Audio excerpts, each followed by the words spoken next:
자, 다 같이 사도신경으로 신앙 고백하겠습니다.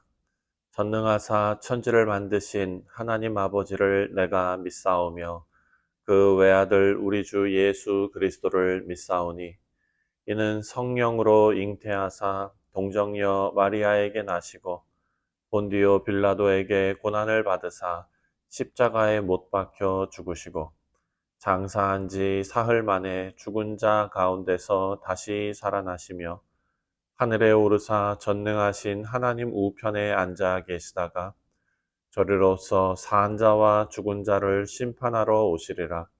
성령을 믿사오며 거룩한 공회와 성도가 서로 교통하는 것과 죄를 사하여 주시는 것과 몸이 다시 사는 것과 영원히 사는 것을 믿사옵나이다. 아멘. 찬송가 286장 주 예수님 내 맘에 오사 함께 찬송하겠습니다.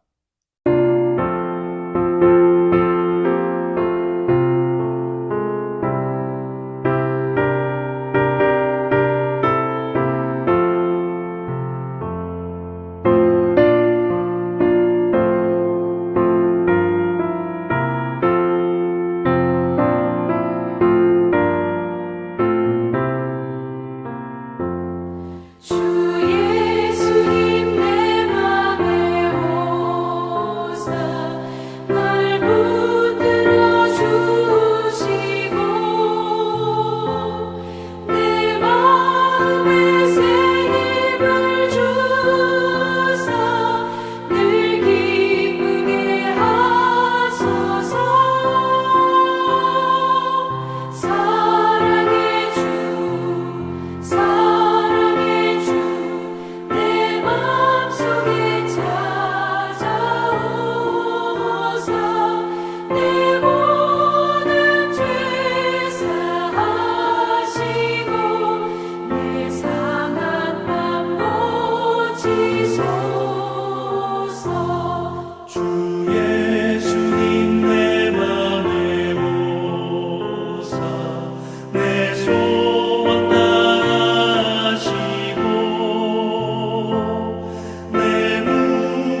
오늘 우리에게 주시는 하나님의 말씀은 여호수아 5장입니다. 1절부터 12절까지 말씀 함께 읽겠습니다. 제5장.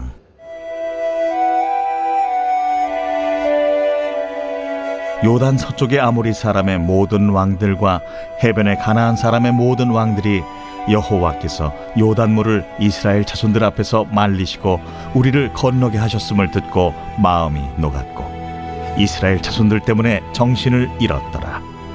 그때에 여호와께서 여호수아에게 이르시되 너는 부싯돌로 칼을 만들어 이스라엘 자손들에게 다시 할례를 행하라.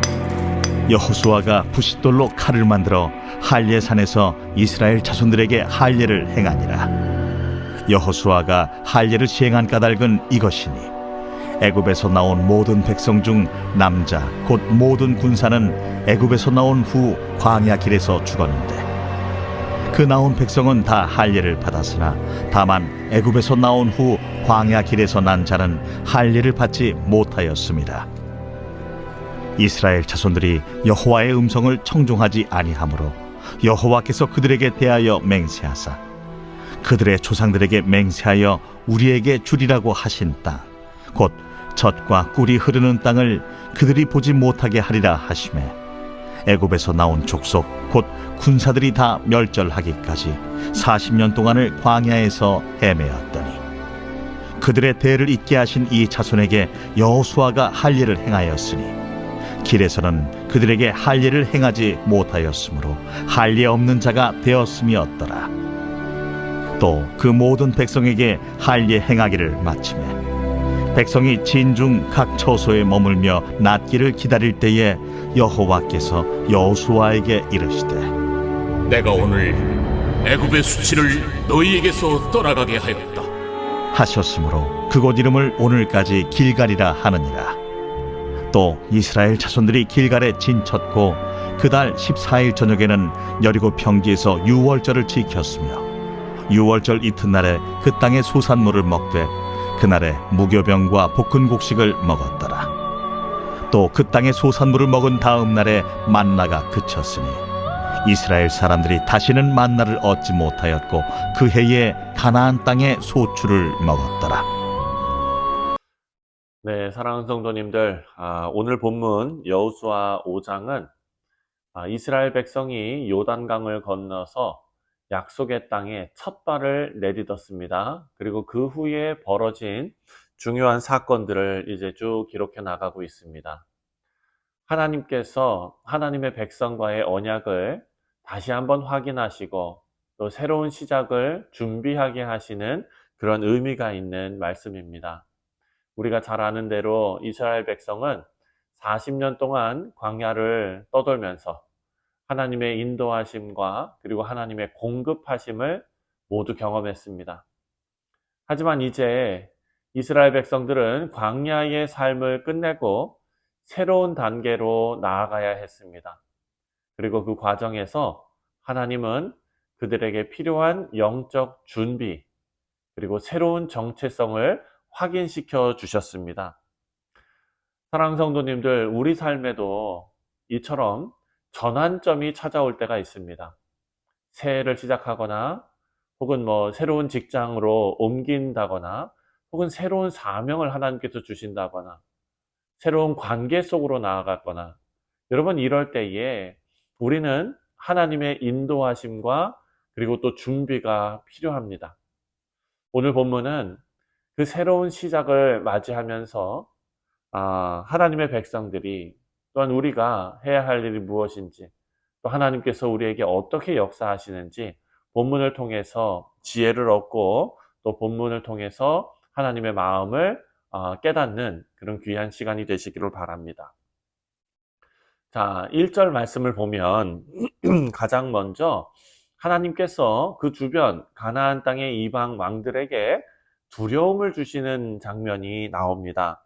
5장 1절을 보면 요단 서쪽의 아모리 사람의 모든 왕들과 해변의 가나안 사람의 모든 왕들이 여호와께서 요단 물을 이스라엘 자손들 앞에서 말리시고 우리를 건너게 하셨음을 듣고 마음이 녹았고 이스라엘 자손들 때문에 정신을 잃었더라. 자, 하나님께서 이스라엘 백성의 대적들에게 가나안 왕들이죠. 그런 권력자들, 힘 있는 그런 왕들에게 두려움을 주셨습니다. 하나님께서 그들에게 두려운 마음을 주심으로써 하나님이 펼쳐나가실 계획, 그리고 하나님의 약속의 땅에서의 첫 단추를 띄우신 것입니다. 하나님께서 이스라엘의 싸움을 위해서 먼저 행하시는 모습을 보여줍니다. 하나님은 이미 가나안 땅을 약속하셨고 또 그들의 대적이 강력한 군대를 가지고 있었음에도 불구하고 그들의 마음을 약하게 하셨습니다. 그래서 이스라엘에게 승리의 준비를 미리 허락하신 것입니다. 사랑하는 성도님들, 이 말씀이 우리에게는 큰 위로가 됩니다. 우리 삶에서도 하나님은 우리가 믿음으로 나아가기 전에 먼저 역사하고 계심을 믿으시기 바랍니다. 여러분, 때로는 우리가 보지 못하는 곳에서 또 이해할 수 없는 방법으로 우리의 길을 준비하시는데, 그래서 우리는 두려움을 내려놓고 믿음으로 나아가야 될 줄 믿습니다.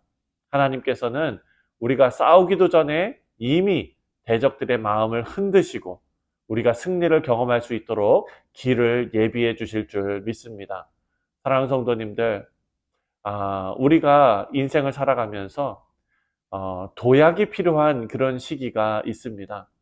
여러분, 그 순간에 우리는 하나님의 선하신 능력을 신뢰하며 또 승리하는 우리 모두 되시기를 주님의 이름으로 축원드립니다. 자, 두 번째로 5장 2절부터 9절까지의 내용을 쭉 보면 하나님께서 여호수아에게 이스라엘 남성들에게 할례를 행하라고 명령하시는 장면이 나옵니다. 먼저 2절 말씀을 보면, 그때에 여호와께서 여호수아에게 이르시되 너는 부싯돌로 칼을 만들어 이스라엘 자손들에게 다시 할례를 행하라 하시매. 자, 이는 아브라함 때부터 내려온 언약의 표징을 다시 회복하라는 명령이었습니다. 여러분, 광야 생활 동안에 출생한 세대는 할례를 받지 못했습니다. 약속의 땅에 들어가기 전에 하나님의 백성으로서 그 정체성을 다시 새겨야 되는 것입니다. 할례는 어찌 보면 단순한 육체적인 그런 수술 행위가 아니라 하나님의 백성으로서의 정체성을 나타내는 아주 중요한 영적 표징이었습니다. 이것은 하나님께서 이스라엘과 맺은 언약을 이스라엘 백성들에게 상징적으로 행하게 하신 것이고 또 그들을 하나님의 소유로 구별하는 표시였기 때문입니다. 하지만 광야에서 태어난 세대는 이 언약의 표징을 잃어버린 상태였죠. 여러분, 우리 신앙생활도 마찬가지입니다. 우리가 새로운 시작을 준비할 때 우리는 하나님과의 언약 관계를 확인하고 또 우리 자신이 하나님의 자녀임을 되새길 필요가 있습니다. 그래서 우리는 기도와 말씀, 묵상 이런 영적 훈련을 통해서 하나님과 더욱더 가까운 하나님의 자녀된 우리의 정체성을 되새길 줄 알아야 합니다. 사랑하는 성도님들, 하나님의 백성으로서 살아가는 삶의 기초를 세우는 우리 모두 되시기를 주님의 이름으로 축원드립니다. 9절 말씀을 보면 이렇게 말합니다. 여호와께서 여호수아에게 이르시되 내가 오늘 애굽의 수치를 너희에게서 떠나가게 하셨다 하셨으므로 그곳 이름을 오늘까지 길갈이라 하느니라. 아멘. 자, 너희의 수치를, 애굽의 수치를 너희에게서 떠나가게 하였느니라. 여러분, 이 말씀은 이스라엘 백성이 더 이상 애굽의 노예가 아니다라는 선포입니다. 과거의 수치, 그리고 죄악을 벗어버리고 이제 하나님의 백성으로서의 새로운 정체성을 얻은 것입니다. 여러분, 우리도 예수 그리스도를 통해서 죄와 수치에서 자유롭게 되었고 그리고 우리도 새로운 정체성을 얻었습니다. 이 말씀을 통해서 그리스도를 통해 새로운 피조물이 된 우리의 특권을 다시 한번 생각하는 계기가 되기를 바랍니다. 자, 10절부터 12절 말씀을 보면 이스라엘 백성들은 길갈에 이제 진을 치고 유월절을 지킵니다. 이스라엘 백성들은 약속의 땅에서 첫 소출이죠. 첫 소산을 먹기 시작을 했습니다. 그리고 그날 이후로 무엇이 끊어졌느냐? 바로 만나가 끊어졌습니다. 11절과 12절을 보면 6월절 이튿날 그 땅의 소산물을 먹되 그날에 무교병과 볶은 곡식을 먹었더라. 그 땅의 소산물을 먹은 다음 날 만나가 그쳤으니 이스라엘 사람들이 다시는 만나를 얻지 못하고 그 해에 가나안 땅의 소출을 먹었더라. 아멘. 40년 동안 하나님께서는 하늘에서 만나를 내려서 그들을 먹이셨습니다. 하지만 이제 약속의 땅에 들어온 이스라엘 백성들은 땅에서 나오는 소산으로 생계를 이어가야 했습니다. 이제 하나님의 공급 방식이 변한 것입니다. 하나님께서는 이스라엘 백성들이 자립하고 또 약속의 땅에서 새로운 방식으로 은혜를 누리게 하셨습니다. 이것은 그들의 생활 방식만 바뀐 것이 아니라 하나님께서 그들의 환경에 맞게 이제 새로운 은혜를 공급하시는 모습을 보여주고 있는 것입니다. 여러분, 우리 삶에서도 하나님의 공급 방식이 변할 때가 있죠. 우리는 그 변화 속에서 하나님의 신실하심과 그 섭리를 믿고 신뢰해야 할 것입니다. 하나님의 공급은 항상 우리에게 적절하고 적합한 방식으로 이루어집니다. 어떨 때는 우리 인생에 광야에서 만나를 만나는 것처럼 즉각적으로 은혜를 주실 때가 있지요. 하지만 때로는 약속의 땅에서 땀 흘리고 수확하는 은혜를 경험하게 하실 수도 있습니다. 중요한 것은 이 모든 과정이 하나님께서 여전히 우리의 필요를 채워주시는 과정이라는 것을 믿는 것입니다. 여러분, 말씀을 맺습니다. 오늘 우리가 묵상한 이 5장의 말씀을 통해서 우리는 새로운 시작을 준비하는 이스라엘 백성들의 모습을 보았습니다. 하나님께서는 이스라엘의 대적에게 두려움을 주시고 또 언약의 정체성을 재확인시켜 주시고 또 새로운 공급 방식으로 그들을 이끄셨습니다. 여러분, 우리의 인생의 전환점 그리고 새로운 시작 앞에서 하나님의 역사를 신뢰하며 순종하신 우리 모두 되시기를 바랍니다. 하나님께서 우리의 앞서서 행하고 계심을 믿고 두려움 대신에 믿음으로 나아가는 우리가 되기를 바랍니다. 또 우리의 정체성을 재확인하시고 하나님 백성으로서의 사명자라는 그런 확신이 우리 가운데 있기를 바랍니다. 마지막으로 하나님의 공급 방식을 우리가 신뢰하면서 하나님 인도하심 따라 새로운 환경 속에서도 은혜를 누리는, 새로운 한 해 속에서도 은혜를 누리는 우리 모두 되시기를 주님의 이름으로 축원드립니다. 기도하겠습니다. 하나님 아버지, 은혜와 사랑에 감사를 드립니다. 아버지여, 우리가 하나님 안에서 공급받고 하나님의 백성으로서 하나님께서 인도하시고 보호하시는 그 놀라운 은혜를 경험하는 귀한 한 해, 그리고 또 귀한 하루가 되게 하여 주시옵소서. 오늘도 주님을 신뢰하오며 주 예수 그리스도의 이름으로 간절히 기도하옵나이다. 아멘. 하늘에 계신 우리 아버지여, 이름이 거룩히 여김을 받으시오며 나라가 임하시오며 뜻이 하늘에서 이루어진 것 같이 땅에서도 이루어지이다. 오늘 우리에게 일용할 양식을 주시옵고 우리가 우리에게 죄 지은 자를 사하여 준 것 같이 우리 죄를 사하여 주시옵고 우리를 시험에 들게 하지 마시옵고 다만 악에서 구하시옵소서. 나라와 권세와 영광이 아버지께 영원히 있사옵나이다. 아멘. 사랑하는 성도님들, 오늘 월요일은 우리가 우리 교육부서를 위해서 기도하는 날입니다. 우리 교회에 자라나는 다음 세대들을 위해서 우리가 기도해야 할 것이고, 또 지난 주일에 우리가 묵상한 말씀처럼 우리 교회가 하나님의 언약과 하나님의 은혜를 기억하고 또 전수하는 복된 교회가 되시기를 간절히 소원합니다. 우리 다 같이 교육부서를 위해서 함께 기도하도록 하겠습니다.